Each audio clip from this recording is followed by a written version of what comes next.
Right in the middle of the book of Psalms, there is a sentence that sounds like an ending. The prayers of David, the son of Jesse, are ended. And it closes Psalm 72.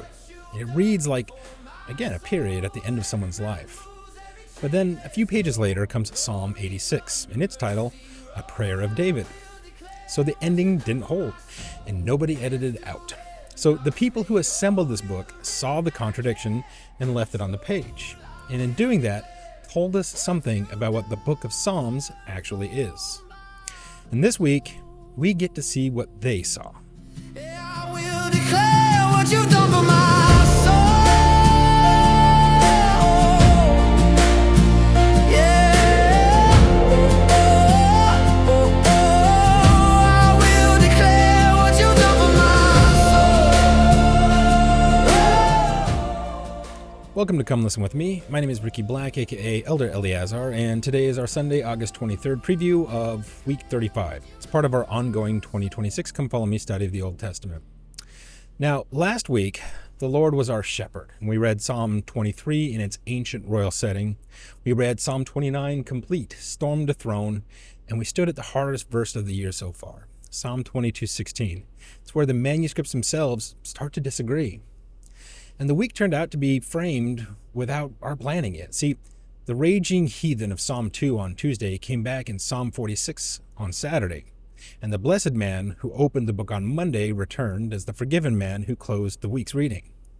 So some of those patterns belong to the editors of the book, and some belong to the accidents of the curriculum. And part of what we do here is learn some of the differences and how they can enlighten and help us in our understanding anyway. Now, Psalm 22:16 got the full treatment in last week's article, like a lion or they pierced. Now, if you haven't read it yet, the article is live right now, and it will change how you read every footnote in your Bible. Now, this week, I will declare. So week 35 gives us 17 Psalms across 6 days, Psalm 49 through 86, with the theme verse at Psalm 66:16. Come and hear, all ye that fear God, and I will declare what he hath done for my soul. So Monday opens with the heavyweights. Psalm 49 calls itself a riddle set to music, and it addresses every person alive, rich and poor together, and on the one subject that money cannot settle. Psalm 50 is a courtroom where God arrives in fire, calls heaven and earth as witnesses, and the defendants turn out to be his own people. In Psalm 51, David's confession after Bathsheba, the most famous plea for forgiveness in the Bible. Now, the Hebrew behind create in me a clean heart, it's the same verb that opens Genesis, and we'll ask what that means. We're also going to set Psalm 51 beside a really hard question about where David himself stands, and we'll not pretend that's an easy answer, but it is a worthwhile discussion. Now, Tuesday goes to the far country. The rock that is higher than I, the soul that waits in silence, the thirst in a land where no water is. So the bridge that day, it covers the cave psalms, 6 poems whose titles pin them to the worst years of David's life. Now, Wednesday is the day we get our theme from, when come and see what God did for a nation becomes come and hear what he did for one soul. Thursday, we go underwater with Psalm 69, the psalm that the New Testament quotes at the temple, at the cross, and over the grave of Judas. It also curses its enemies for 7 straight verses, and we'll read those verses too and talk honestly about what believers are supposed to do with them. And then Psalm 71 gives us the Psalter's prayer of old age, a voice still declaring when it is gray-headed, and Psalm 72 closes book 2 of the Psalter with that strange sentence about David's prayers. Now, Thursday is where the episode's opening question finally gets an answer. And Friday belongs to Asaph, who asked out loud whether God has forgotten to be gracious, and answers by choosing to simply remember. Now, his other psalms that day turns the remembering into a duty. So 72 verses of Israel's history retold so that the generation to come might know them. Now, Friday is also the day we get a new deep dive article, and that deep dive is called Ye Are Gods, and it walks through Psalm 82, the divine counsel, and what Jesus meant when he quoted it in John chapter 10. That psalm gets its full treatment on Saturday as well. It's the appointment kept, basically. And Saturday closes the week with mercy and a truth meeting, righteousness and peace kissing, and the prayer that whole week has been building up towards. Unite my heart. So one more thing. Every single psalm we read this week sits inside a stretch of the book the scholars call the Elohistic Psalter. It's where the text says God in the place of the rest of the book, where it would normally say the Lord. And there is a psalm that appears twice in the book, once in each half, with the divine names swapped between the copies. So Elohim and the Lord. So you've already met both copies of the psalm, and you may not have known it. But that's going to get its own standalone video this week. So once you see the evidence, you're going to never read the book the same way again, because it's telling us something. So it's worth a bonus video. Now, the 6-day reading guide is ready now, with every bridge psalm covered and a question for every single day to help you kind of work through your own study. So go ahead, download it, print it, mark it up, make it a good study resource.